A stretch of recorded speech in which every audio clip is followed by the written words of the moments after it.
Welcome back, everyone. Tonight, I'm bringing you 3 deeply unsettling stories about being followed, that primal fear we all share of realizing someone is tracking your movements, watching you, waiting for the right moment. These aren't stories about paranoia or overactive imaginations. These are real experiences from real people who discovered they were being hunted, stalked, pursued by someone with intentions they'd rather not find out. Before we dive in, I want to know, have you ever felt like you were being followed? That creeping sensation on the back of your neck, that instinct telling you someone's eyes are on you? Drop a comment and share your experience. Because sometimes that feeling isn't paranoia, it's your survival instinct trying to save your life. What you're about to hear will make you more aware of your surroundings, more trusting of your gut feelings, and more careful about who you let into your life. Alright, let's begin. And remember, every word of these stories is true. Story 1. The night out that went wrong. This happened back in 2017 when I was living in St. Petersburg, Florida. I've always been what you'd call a homebody, the kind of person who's perfectly content staying in on weekends, watching movies, reading, just enjoying my own company. So when my coworker Jenna, who was about 10 years younger than me, started relentlessly begging me to go out with her and another coworker, I kept declining. Week after week she'd ask, and week after week I'd politely say no. But Jenna was persistent. And eventually, after what must have been a month of constant pestering, I finally gave in. I told her I'd join her and our other coworker Mira for a night out the following weekend. Just once, just to get her off my back. As the weekend approached, I started having second thoughts.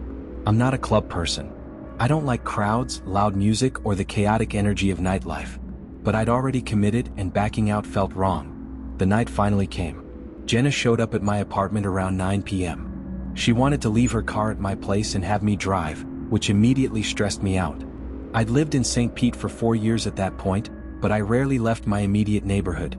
I knew my route to work, my route to the grocery store, my route to the nearest Walmart about 4 miles away. Beyond that, I was completely lost without GPS. The idea of navigating unfamiliar streets at night, trying to find parking near clubs I'd never been to, dealing with drunk drivers, it all made me anxious. But Jenna assured me she knew the area well and would navigate. So we got into my car and headed toward Mira's apartment on the other side of town. When we arrived, Mira wasn't quite ready yet. Of course. So we went inside and waited while she finished getting ready, doing her makeup, changing her outfit twice, the whole routine. Once she was finally ready, all 3 of us piled into my car. Since I was driving, Jenna sat in the front passenger seat to navigate. We eventually ended up at this busy club downtown. The parking situation was a nightmare. I had to circle several blocks before finding a spot that wasn't ridiculously expensive. We went inside, found a spot near the bar, and ordered drinks.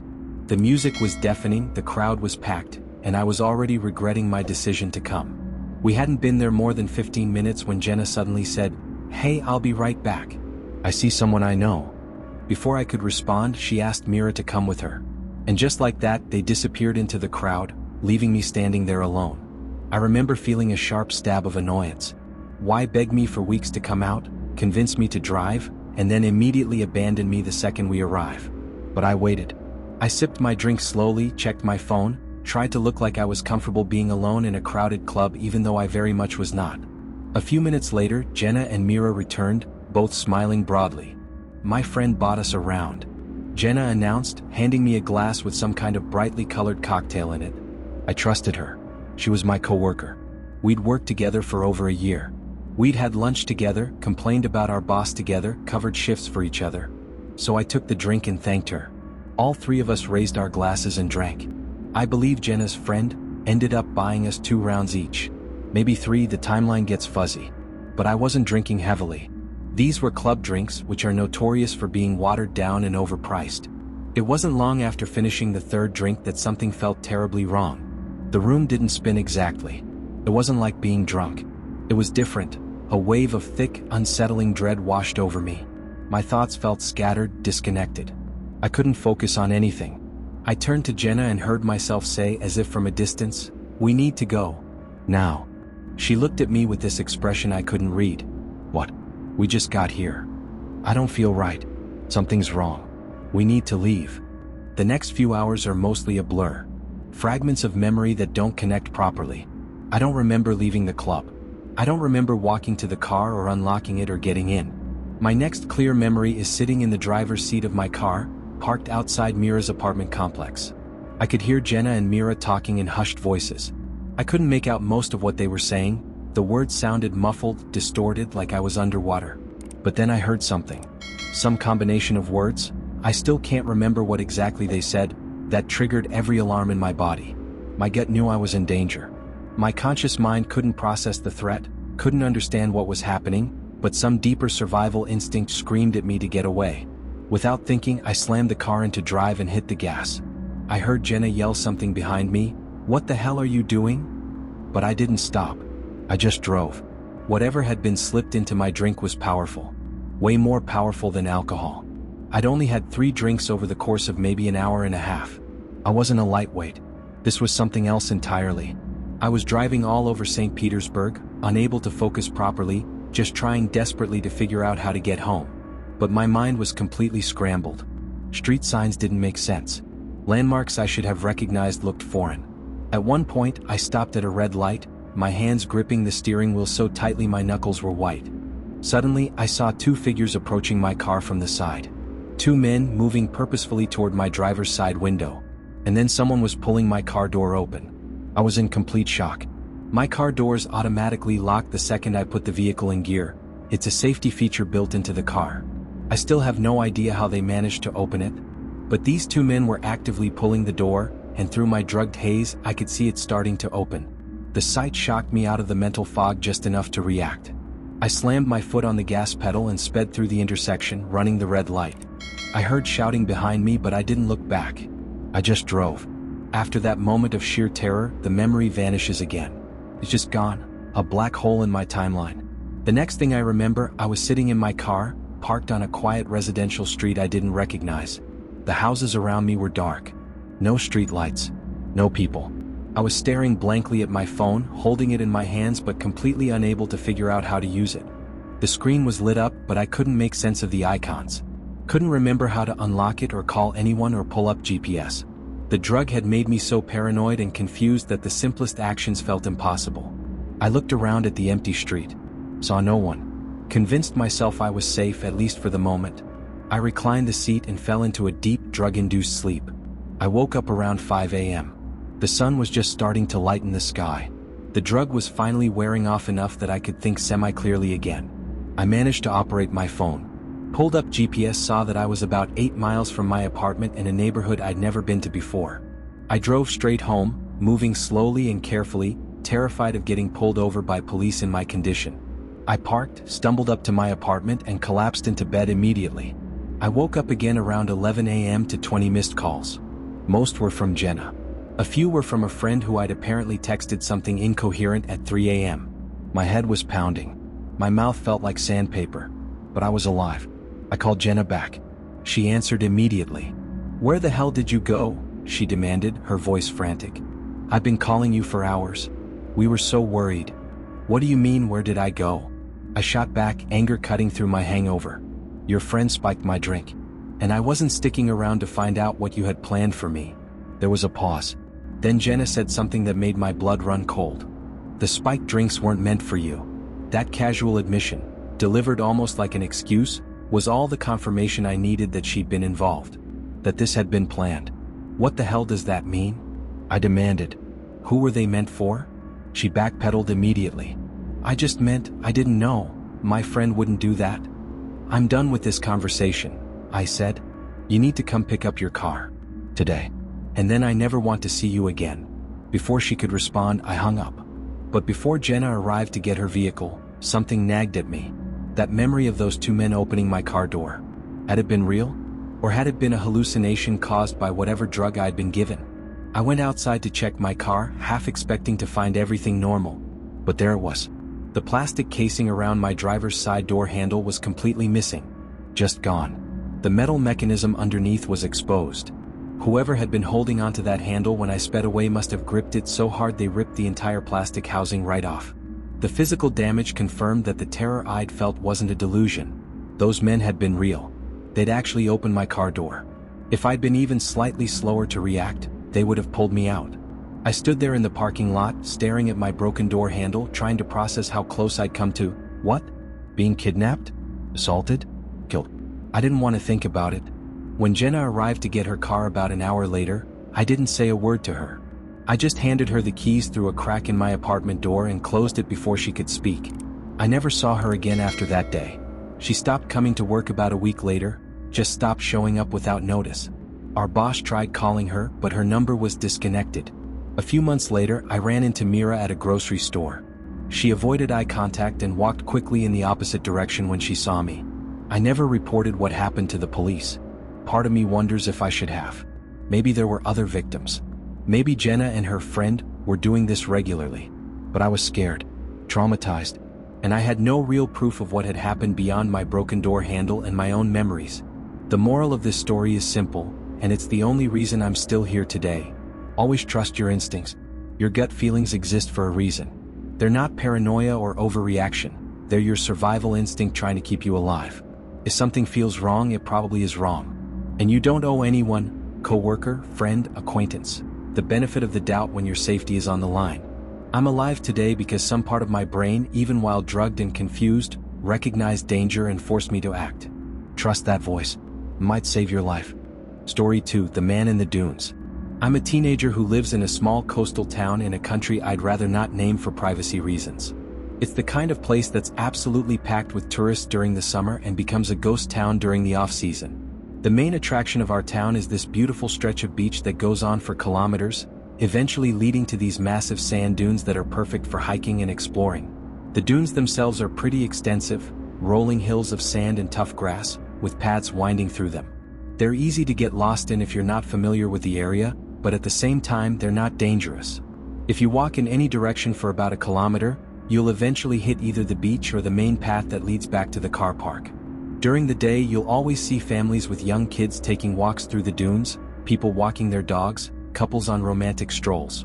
It's considered very safe, especially in daylight. The walk from the car park to the heart of the dunes takes about 15 to 20 minutes if you keep a good pace. So you're never truly isolated there. Help is always reasonably close. This story takes place a few weeks after school started back up in September. Summer was over, the tourists were gone, and the evenings were getting darker earlier. I'm part of our local scout group. For those not familiar, Scouts is like a youth organization where kids and teenagers do outdoor activities, learn survival skills, do community service, that kind of thing. Our group is split into 4 age categories: Beavers for ages 5 to 8, Cubs for 9 to 12, Scouts for 12 to 15, and Ventures for 16 to 18. I'm a Venture, which means I help lead activities for the younger groups. We meet every Thursday evening from 7 to 9 p.m. Depending on the time of year and weather, we either meet indoors at our Scout Hall or outdoors for various activities. On this particular Thursday night, it was the Scouts' first meeting back after summer break. As per tradition, we were doing the Baldy Man Challenge. Baldy Man is the nickname for the biggest sand dune in our area. It's this massive hill that dominates the landscape of the dunes. The tradition is that the older Scouts, the 14 and 15-year-olds, hike up to the top first, and then the newer Scouts, the 12-year-olds who just joined, follow them with assistance. When the new Scouts reach the top, they're officially considered full members of the Scout troop. It's a rite of passage that's been going on for decades. So the Scouts set off from the car park around 7:15, heading toward the dunes in the fading daylight. Meanwhile, us Ventures stayed behind with our leader to practice our first aid skills. We spent about 45 minutes going over CPR, treating cuts and burns, dealing with sprains, all the basics we'd need to know for our first aid badges. Once we finished, we realized we still had time before the 9 p.m. pickup, so we decided to head out to the dunes ourselves. Maybe catch up with the Scouts, help guide the younger ones back in the dark. The quicker walkers in our group, including myself, reached the dunes first. The tide was fully in, which meant we couldn't walk along the beach to reach Baldy Man. We had to go through the network of smaller dunes instead. My friend Noah and I were determined to reach the Scouts, who at this point were already at the top of Baldy Man. We could see their silhouettes against the darkening sky, tiny figures maybe 400 meters away. We shouted back to our leader and the other Ventures that we were going to meet up with the Scouts. 2 others decided to join us, Thomas and Ewan.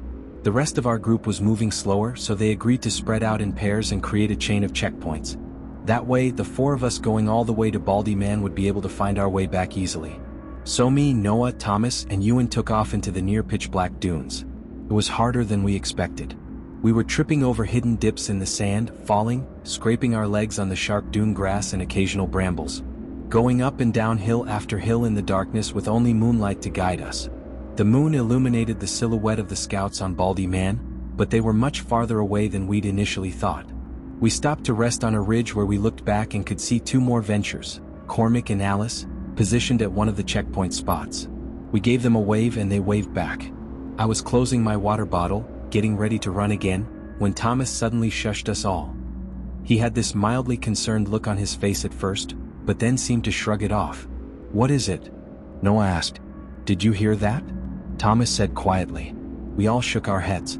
"I thought I heard something rustling in the bushes," he explained, looking around nervously. We listened for a moment but heard nothing. It was actually a very still night, barely any wind at all. "Probably just the wind," Ewan said. But I noticed Thomas looked unconvinced. Still, we didn't dwell on it. We had a mission to complete. After another 10 minutes of exhausting running and climbing through the dunes, we finally reached the base of Baldy Man. One last big hill to climb. We were completely exhausted, but we pushed through and made it to the top, where the scouts were celebrating. We said hello to our friends, welcomed the new scouts officially into the troop, congratulated everyone on the climb. But it was getting late, probably around 8:30 now, and it was basically pitch black except for the moonlight. None of us had brought torches because we'd originally planned to stay near the car park. "We need to head back," Noah said, and everyone agreed. We tumbled down Baldy Man carefully, catching our footing on the sand at the bottom, and began making our way back toward where we'd left Cormac and Alice at that ridge checkpoint. We ran and stumbled through the dunes again, navigating by moonlight and memory. Finally, we made out the outline of the ridge where we'd seen Cormac and Alice earlier. They were still there, which was reassuring. We'd been worried they might have headed back already. The four of us climbed up to join them, ready to regroup and head back together. But as soon as we reached them, I could tell something was wrong. Even without proper lighting, I could see a look of panic on Cormac's face. And Alice was visibly shaking beside him. Cormac is a big guy, about 6 feet 3 inches, very muscular, known in school for being both athletic and intelligent. He's the kind of person who looks like he could handle himself in any situation. Seeing fear on his face was deeply unsettling. "What's wrong?" Noah asked, speaking for all of us. Cormac looked directly at me with an intensity that made my stomach drop. "Were you walking around on your own down there?" he asked, pointing down to a clearing between the dunes below us. It was one of those spots where teenagers sometimes go to drink or smoke away from adult supervision. "No," I said, confused. "I've been with these three the whole time." "Why?" I saw the realization dawn on everyone's faces at the same moment. I could almost feel our collective blood run cold. "Alice and I saw a man," Cormac said slowly, his voice tight with tension. "Dressed in all black with his hood up. He was circling that clearing, moving deliberately but trying to stay hidden from us. We thought it was you at first," Alice added, her voice shaking. "But then we realized it couldn't be. The behavior was all wrong. And the more we watched, the clearer it became that whoever it was, they were trying to avoid being seen by us while watching something, or someone, else. When we waved at you from this ridge earlier," Cormac continued, "we hadn't seen this guy yet. But the minute you four left that other ridge and moved on, we saw what I assume is the same man standing exactly where you'd been standing, looking in the direction you'd gone. It hit me then like a physical blow. Thomas had heard something when we were resting earlier. The rustling in the bushes. Someone had been following us. He didn't even have a torch," Alice said quietly, and that detail somehow made everything worse. "He was moving through the pitch-black dunes without any light source at all. Like he knew exactly where he was going. Like he'd done this before." "There's safety in numbers," Cormac said firmly. "We need to stick together and get back to the car park now." The six of us moved quickly down toward the clearing where the man had been spotted. We needed to pass through there to get back. As we approached, the silence felt oppressive. Wrong. Even the normal sounds of the beach, waves, wind, distant traffic, seemed muffled. Cormac and Alice rushed ahead toward where the main scout group was, needing to warn the leaders about what we'd seen. The four of us who'd been to Baldy Man stayed in the clearing, keeping watch. They came back quickly with two of the adult leaders, who looked concerned but not as alarmed as we felt they should be. It was oddly, unnaturally quiet now. We were all terrified that this man, dressed in all black, moving through the dunes without a torch, circling and following people, was going to suddenly jump out from behind one of the surrounding hills. Thankfully, that didn't happen. We started making our way back toward the car park in a tight group, the adults leading and the ventures bringing up the rear to make sure none of the younger scouts fell behind. We found the last three ventures along with our main leader on the path back to the car park and quickly briefed them on what had happened. We were nearly out of the dunes, almost able to see the car park lights in the distance, when one of the younger scouts, a kid probably about 12 years old, let out a blood-curdling scream. The scream prompted immediate chaos. Several of the younger scouts started crying. Others just started running toward the car park without looking back. Noah and I, who'd been near the front of the group, rushed back to the kid who'd screamed. He was frozen in place, tears streaming down his face, pointing with a shaking hand to our left. I looked where he was pointing. There, standing on a ridge maybe 30 meters away, was a figure. Tall, dressed in all black, hood up, completely motionless. Just watching us. "Run!" Noah shouted. "Everyone run. He has a knife." I didn't see the knife myself, it was too dark and too far away. But I trusted Noah's eyes. And more importantly, I trusted his instinct. The Ventures immediately started helping the younger scouts, carrying the slower ones, supporting those who were struggling. We all ran toward the car park as fast as we could. I never looked back. I was too scared of what I might see, whether he was following, whether he was gaining on us, whether there were others with him. We burst out of the dunes and into the car park, where the artificial lights felt like sanctuary. Safety. Civilization. The adult leaders immediately started calling parents, telling them to come pick up their kids right away instead of waiting until the planned 9 p.m. time. Within 20 minutes, the car park was filled with concerned parents collecting their terrified children. I'm sure each family has their own version of what happened that night, but only a handful of us know the full story. I never saw the man's face. Not clearly. And honestly, I have no desire to find out who he was or what he wanted. But I know this: he was following us. Deliberately. Patiently. Through pitch-black dunes where he'd have needed local knowledge to navigate safely. He circled us. Watched us. Waited for, what? An opportunity? A moment when someone was separated from the group? I don't know. And I'm grateful I never found out. We reported everything to the police, of course. They increased patrols in the dunes for several weeks after. But as far as I know, they never caught anyone or identified who it might have been. The dunes don't feel safe anymore, even in daylight. The scouts haven't done the Baldy Man challenge since that night. And I'll never forget that silhouette on the ridge just watching us. Silent. Still. Waiting. Story 3, The Regular at the Bar. This happened when I was 22 years old. I was working as a bartender at a small dive bar just a few blocks from my apartment. It wasn't a fancy place by any means, just a bunch of locals who'd come in for their late-night drinks or to watch whatever sports games were on. I started recognizing the regulars pretty quickly.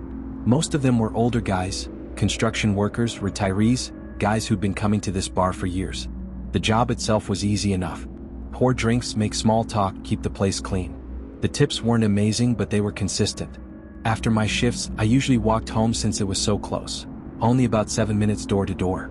And sometimes I'd have a couple shots with customers near closing time, so driving definitely wasn't smart. I'd done that walk dozens of times and never felt unsafe. The neighborhood was quiet, well-lit, reasonably safe. But there was one regular who always made me uncomfortable. His name was Jared. I knew this from his credit card.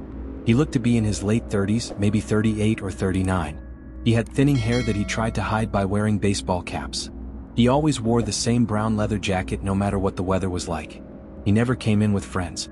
Always alone. He'd sit at the bar and try to talk to me the entire time, showing absolutely no interest in whatever game was on the TV screens. He'd usually arrive later in the evening, around 10 p.m. or so, and he'd nurse a single beer for an hour or more, just watching me while I worked. Not constant, intensive staring.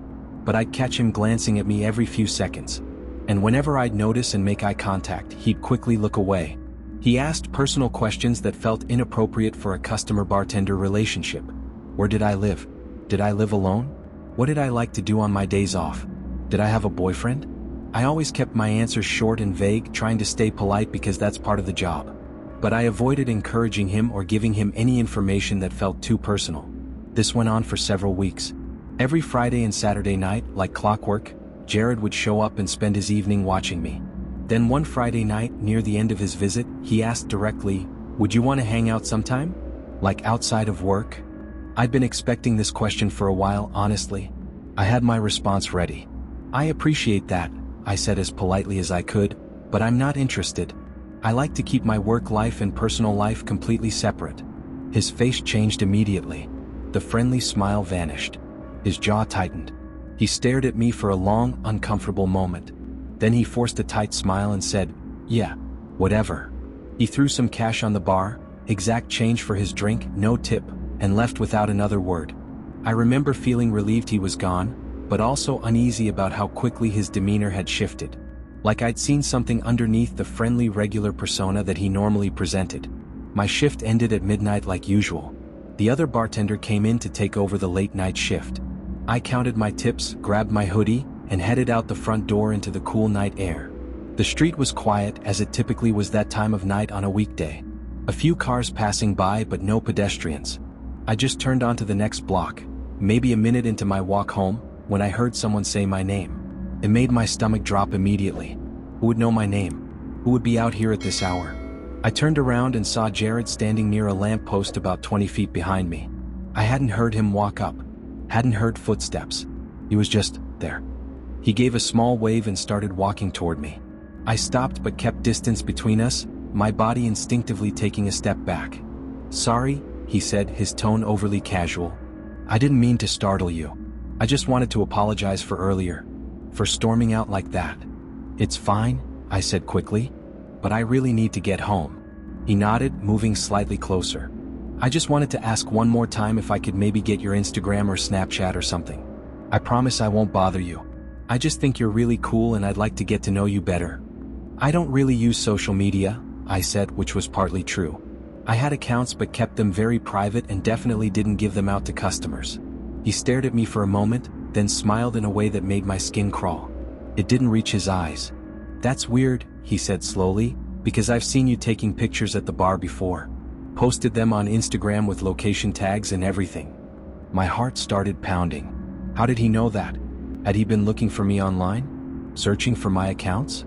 "Please just leave me alone," I said firmly, no longer trying to be polite.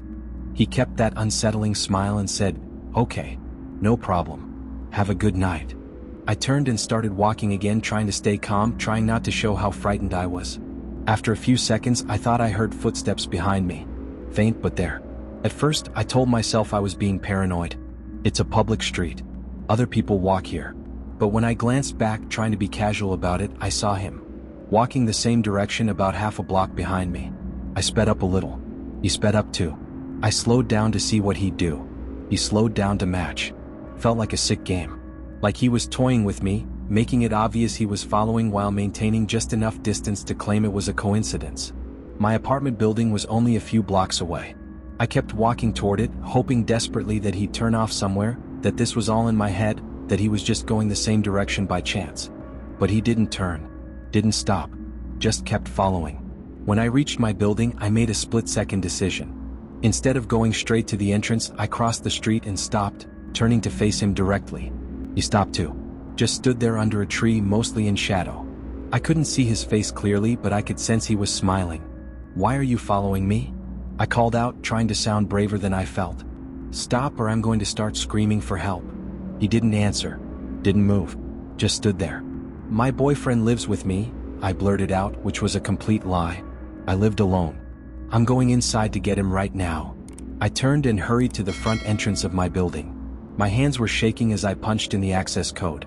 The door buzzed and unlocked. I pulled it open. That's when I heard fast footsteps behind me. Running footsteps. I looked back and saw Jared sprinting toward the building, closing the distance between us terrifyingly fast. I lunged inside and let the door slam shut behind me. Didn't wait to see if it latched properly. Just ran. I took the stairs to the second floor two at a time, my breath coming in panicked gasps. My apartment was at the end of the hallway.